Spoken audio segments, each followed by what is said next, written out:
company came to an abrupt stop at the Jarl's command. Not just their feet were rooted to the spot, all chatter immediately ceased. "Beware," he said a moment later, but quieter now since he no longer needed to shout to make himself heard. Behind him, he heard the sound of blades being quietly drawn as his entourage unsheathed their weapons. Ahead of them on the road was a slim-looking orc, dressed in expensive armour that was dotted with runes. Gare stared at him. Something was not right, though he couldn't put his finger on it. There was something of the summer touch to the orc. It was the look in his eyes. "My master the lame smith sends his greetings, Jarl Gare. He bids that you are well and that your journey is swift but challenging." Gare stared at the creature, realizing now that this was no orc, though it bore the face of one. He struggled for the right answer for just a moment, but then remembering his court manners, he inclined his head, just a touch, and spoke. "The Iron Bull accepts your greetings and returns them. We would consider ourselves blessed if you would travel with us." This time the herald bowed his head.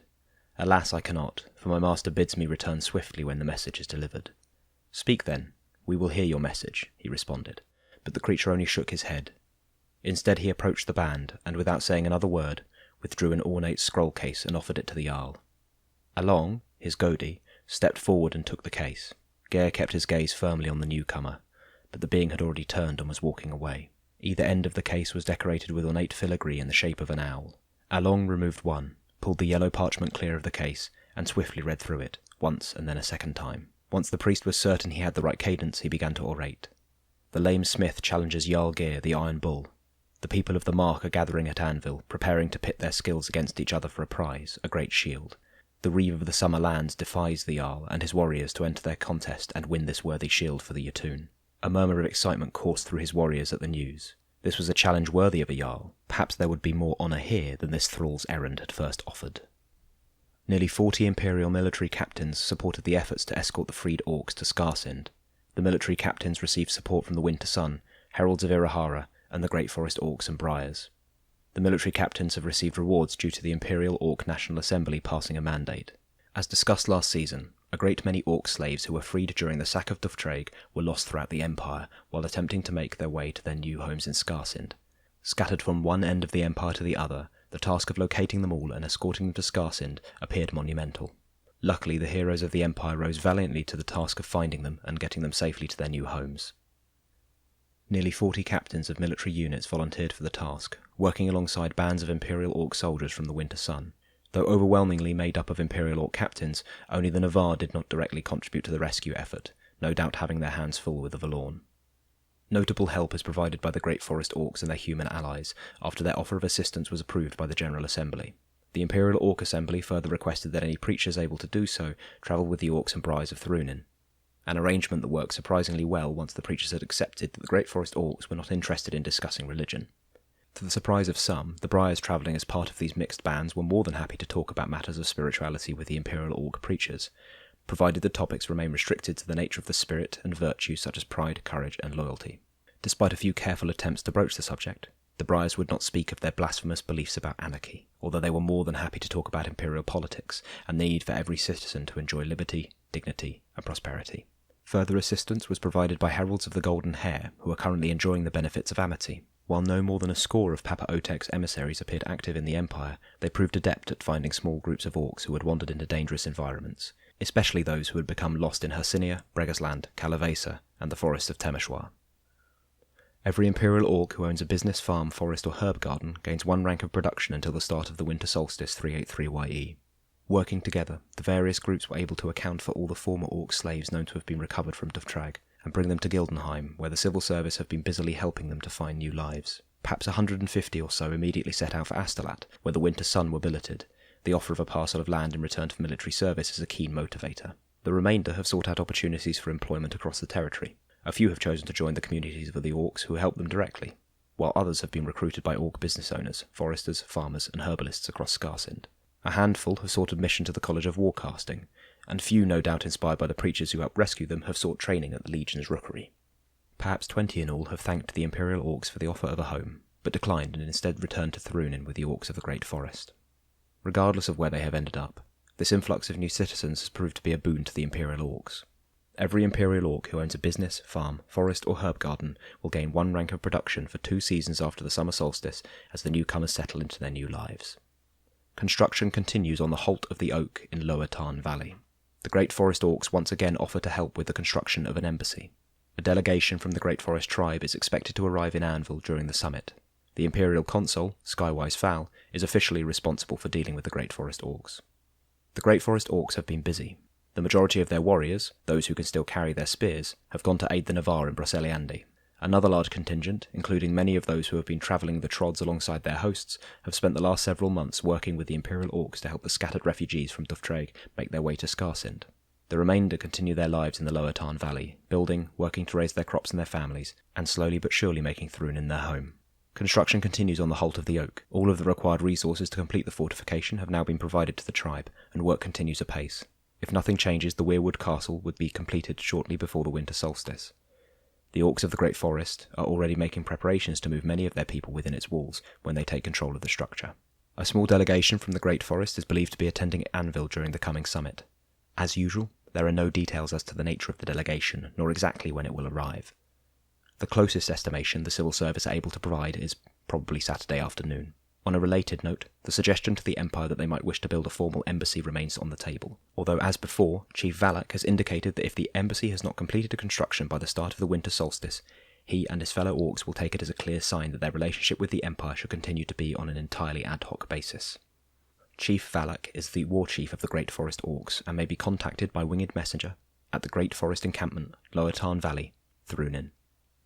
The Briars of the Lower Tarn Valley have requested the Senate grant them permission to construct a facility to refine their own liao. While they are not themselves Orcs, the humans who live alongside the Great Forest Orcs are treated as close friends and allies, so their concerns tend to be lumped in with the concerns of the tribe. About a month after the last summit, a surprising request comes from them, delivered to Peakedge Stead by a pair of friendly Briars and an emissary of Chief Valak. During the spring equinox, a group of heroes, led by Edric Felrevening, Knight Errant of House de Rondel, journeyed through the Sentinel Gate to a location just outside of Sweetglades. According to rumour, the expedition uncovered the lost Liao Garden of Thrunin, a sinecure built in the early Empire that took advantage of the unnatural fertility of the Valorn to help grow venum more efficiently. It was overrun by the Valorn during the reign of Emperor Nikovar and believed destroyed. It seems that Edric and their companions found the remains of the old facility and were able to clear some of the Valorn spawn infesting it. The exact details of what happened there are unclear, but the outcome seems to have been that the Briars and the Great Forest Orcs were able to recover a large supply of preserved venum sap and a number of pieces of equipment related to its refinement. The Briars believe that they can set up a venum refining system. They are a little cagey about the details, but it appears that there are still a few among their number who know how to refine liao, but the tools needed to do so in any meaningful scale were lost when they left Dowerfell Keep. It clearly doesn't sit well with the Briars that they need to ask the Empire to allow them to proceed with their plans, but it is equally clear that the Great Forest allies expect them to obey the laws of the Empire in this regard. Their proposal is that the Senate give them permission to build a workshop and some storage using the salvaged material. This would require a Senate motion, but would not count as a commission for the Empire. The Briars would do all of the construction work and provide all the materials themselves, and build their facility in the Lower Tarn Valley. The result would be that the humans living in Thrunin would be able to produce their own liao. The legitimacy provided by the Senate motion would also mean that Navarre traders would be happy to sell them more venum sap once their reserves run low, assuming they were for some reason unable to cultivate their own venum. After some discussion, an alternative is grudgingly proposed. Rather than simply giving the Briars permission to build it, the Empire could work with them to construct the workshop and storage at Peakedge Stead. This would result in a sinecure, ultimately controlled by the Empire. It would require a Senate motion, or the use of an Imperial wayleave, and require 8 wains of weirwood and 16 crowns in labour costs. The resulting sinecure would need someone placed in charge of it, ideally a Navarre citizen, who would receive half the liao produced each season, predicted to be 6 liao. The Briars would receive the other half of the production. The person raising the motion could define their own appointment method, but the one most acceptable to the Briars would either be a unanimous decision of the Navarre senators, or appointment by the Navarre National Assembly. There is, of course, no requirement to deal with the Briars at all. It is unlikely they will be able to get much use out of the tools that they have recovered without Senate approval, and there are obvious concerns about allowing a group known to harbour heretical and blasphemous beliefs to produce their own liao. Also somewhat grudgingly, the Briars have given the name of one of their people, Ursel Gwyn, who is prepared to receive missives from Imperial citizens. In addition to being a magician, Ursel is not especially mobile, and they rarely leave the Great Forest encampment in Lower Tarn Valley, making them ideal as a point of contact for anyone wishing to communicate with the Briar community. Ursel Gwyn is a Briar magician and refugee from Dowerfell Keep. They may be contacted by winged messenger at the Briar encampment, Lower Tarn Valley, Thrunin. Rak, who speaks for the Dragons Undivided, has extended an invitation to the ambassador to Otkadov to join him in the Caucus Forum. The current ambassador to Otkadov is Yevgeny Katsev of Varushka. During the spring equinox, Rak, who speaks for the Dragons Undivided, visited Anvil with an acolyte to begin negotiations for the release of Imperial slaves held by the Thule. The negotiations did not produce a treaty, consisting primarily of the two ambassadors laying out their expectations for the negotiations and what each side was prepared to offer or was interested in. In particular, the Thule took custody of the ritual text for the ritual known as the Immaculate Architect, as agreed during the Winter Solstice Summit. As a result of these preliminary negotiations, a small number of Imperial slaves have been released, no more than 100, possibly as a token of goodwill. The slaves were deposited at Wendell's Hope in Mirkarova without ceremony, dressed in warm clothes and with a note saying that they had been purchased by Erska Crowspeaker. The civil service are doing their best to deal with these former slaves, offering what assistance they can to help them begin their new lives in Varushka. Many appear to want to travel west to Wintermark, however, to find out more about this Crowspeaker who secured their freedom from their Orc masters. The staff at the embassy were able to secure the assistance of several Varushkan mercenaries to provide an escort to the former slaves, allegedly out of concern that there may be misunderstandings when they pass through Skarsind. It is believed these slaves were met in Kalperheim by the Wintermark egregore, who has taken a personal interest in helping them find new homes in the Mark. The Thule ambassador to the Empire, Rak, who speaks for the Dragons Undivided, is not planning to visit Anvil this season. Rather, he has extended an invitation to the ambassador to join him in the Caucus Forum, a magical chamber maintained by the Eternal Lashanar. The main topic under discussion will be the negotiations regarding slaves and the matter of the ongoing sanctions against the Thule, but Rak indicates that the Grand Warlock Fjayokol will also be in attendance. The chamber will be available from 11 p.m. on Saturday night, and Lashanar will send a herald to the Hall of Worlds to collect the Imperial delegation. Rak invites the ambassador to bring up to 4 others with them when they visit. Visiting the Caucus Forum will require some walking between the Hall of Worlds and an encounter tent, combat unlikely, and players may use the non-contact gesture as needed. There have been other cautiously positive developments as well. Following a formal apology from the ambassador, the imprisoned Imperial Orc scholar Snowstorm Henk and his group have been released by the Thule at the Sungold Pass. They are apparently none the worse for wear for their short period of captivity. Snowstorm Henk is keen to receive reassurances that the Minister of Historical Research received the notes he had smuggled out of his prison. He apparently intends to write a full report on Sungold Pass for the Imperial Archivist at his earliest opportunity. Not everything has been quite so positive, of course. The Thule are still concerned about the trade sanctions the Empire has imposed on them following the ratification of the Liberty Pact. The ambassador has, however, issued another formal apology, this time for the way the sanctions were imposed. Rak has grudgingly accepted on behalf of the Dragons, and has made some guarded comments about the need to act quickly when an opportunity presents itself. It is clear the Orcs of Otkadov are still chafing under the trade restrictions that have been imposed, however. They are still laying claim to Sungold Pass, and a resolution to that dispute seems if anything even further away. They are also extremely concerned about some recent developments along their borders with the Empire that have left at least one Thule mine owner dead. Murder. Thule, the owner of a mine in Krevsati, has allegedly been murdered by Imperial citizens. An opportunity exists to perform an investigation via the Sentinel Gate. Shortly before the summer solstice, news came from Thule-held Krevsati in Karsk that a mine owner named Thule has been murdered by Imperials. Exact facts are somewhat light on the ground, but the Orcs are claiming that a small band crossed the border into Krevsati, attacked Thule's mine, and killed the overseer. A number of warriors were also injured or killed apparently, but they are of less account. The motivation for the raid is clear, claim the Thule. The murderers also stole several dozen slaves from the mine and transported them back into Imperial territory. The Thule Peace Treaty explicitly states there will be no conflict or raiding between the Thule and the Empire. While the wording is not explicit, the Thule have made it clear that they expect any attack on themselves to be treated by the Empire as an attack on Imperial citizens. There has not, as yet, been a demand for reparations. It seems that the Thule are waiting to see how the Empire chooses to respond. Indeed, an invitation has apparently been received by the ambassador to bring a small group of investigators to Thule's mine to evaluate the evidence for themselves. The Varushkan egregore has confirmed that the conjunction of the Sentinel Gate exists to Thule's mine in Krevsati. It will open at 7:30 on Friday evening and allow up to 4 Imperial citizens to pass through. The expectation is that the ambassador will put a team together to take advantage of the conjunction. According to the Thule, while most of the murderers escaped with their stolen slaves, one was captured alive. Reading between the lines, the prisoner has apparently refused to speak to the Thule, and it seems that the Orcs' interrogation methods have proved ineffectual. It is likely that their invitation is based on the premise that the prisoner will be more likely to speak to Imperials, something the ambassador may wish to bear in mind when selecting their team. Conjunction. Where? Thule's mine, Krevsati, Karsk. When? 5:30 Friday evening. Size. 4 people. Time. 45 minutes. Accessibility. Combat unlikely or contained. May use the non-contact gesture as needed. Comes with same risk as if in Anvil. Any combat will be in a contained area that is easily avoided both IC and OOC. Ossium, Skarsind, and Karsk. the Thule are consolidating their hold on regions in Imperial territories. A major force of Thule warriors remains in Ossium. With the Imperial armies there engaged elsewhere, they are the only major military force in Ossium. Work has begun on a fortification in the Bonewood, and according to scouts, it is already half completed in just 3 months. Reports from Karsk indicate that the work of the fortification in the hills of Kresati began last season has also progressed at supernatural speed. It is likely to be completed by the start of the autumn equinox. It seems the Thule are making good use of the immaculate architect. Further west, the new Thule castle at Crow's Keep in Skarsind has been completed. The central fortification at Crow's Rest is supported by watchtowers and garrisons overlooking the passes into Erda to the north and the Silver Peaks to the west. A delegation of Yatun journeyed to Anvil last summit and agreed a wereguild with Wintermark. A band of Yatun warriors will arrive on Saturday to join a contest in the nation of Wintermark. In the absence of a Yatun ambassador, diplomatic duties fall to Skywise Fal, the imperial consul. During the spring equinox, a delegation of Yatun, representing Jarl Hasker Whitemane, visited Anvil. Among other things, they negotiated a wereguild for those Yatun murdered during the destruction of the meeting place. Following discussion with the mediators of Wintermark, a blood price of 200 thrones was agreed. No method of actually paying the wereguild was discussed at the time, however. The Yatun are keen that the Winterfolk impress upon their imperial allies that this blood price is not for a lump of stone, and not even for the damage done to centuries of tradition, but for the Yatun murdered when the stone was shattered, in a place of parley and peace.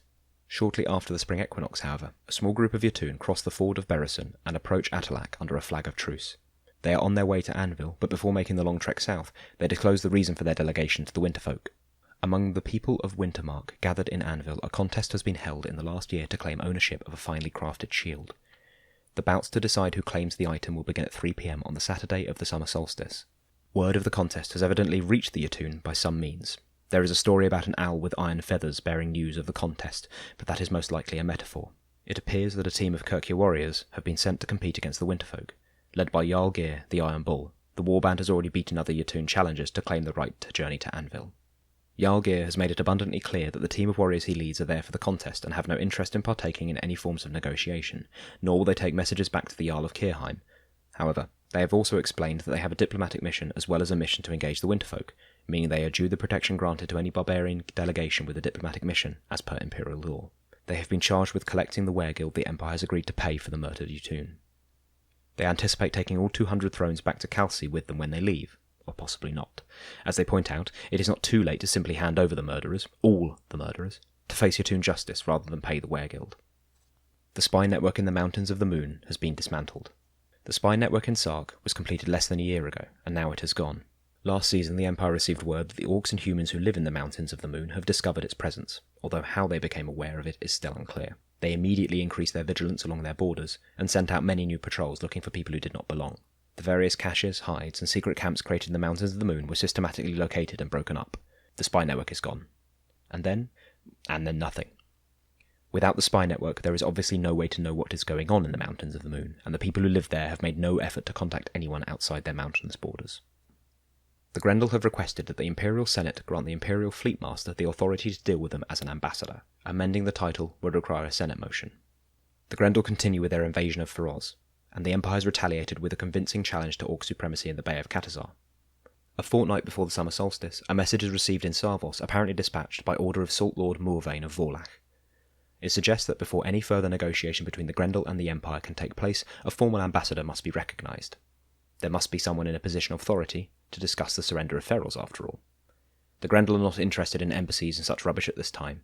What they are most interested in is ensuring that someone worthy of respect is appointed by the Empire to treat with them.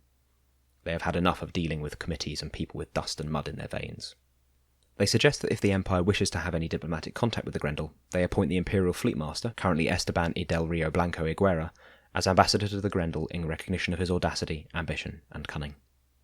The civil service interpret this request as asking the Senate to amend the powers of the Imperial Fleet Master to include the responsibility for, and authority to engage in, diplomacy with the Grendel. This would give the title the powers and responsibilities of an ambassador, the ability to draft a treaty, to receive a delegation, and, should the Grendel and Empire construct embassies, potentially to receive briefing and mercantile support. It is, of course, not quite that straightforward. Currently, the Imperial Fleet Master is appointed by the Imperial Military Council. The current well-worn path for appointing an ambassador is that the Senate does so by itself. This would place diplomacy with the Grendel under the aegis of the Military Council, which may not be in line with the Senate's plans. Regardless of how the Senate wishes to proceed, the Southern Barbarians have made clear that they will not recognise the Imperial Consul in any dealings with the Empire. they will continue to request to negotiate with the Imperial Fleetmaster until they have been granted the authority, in which case they are given leave to send a winged messenger to Salt Lord Morvain. Salt Lord Morvain is a powerful Grendel leader. They may be contacted by winged messenger at the Vorlach, Shail, Attar.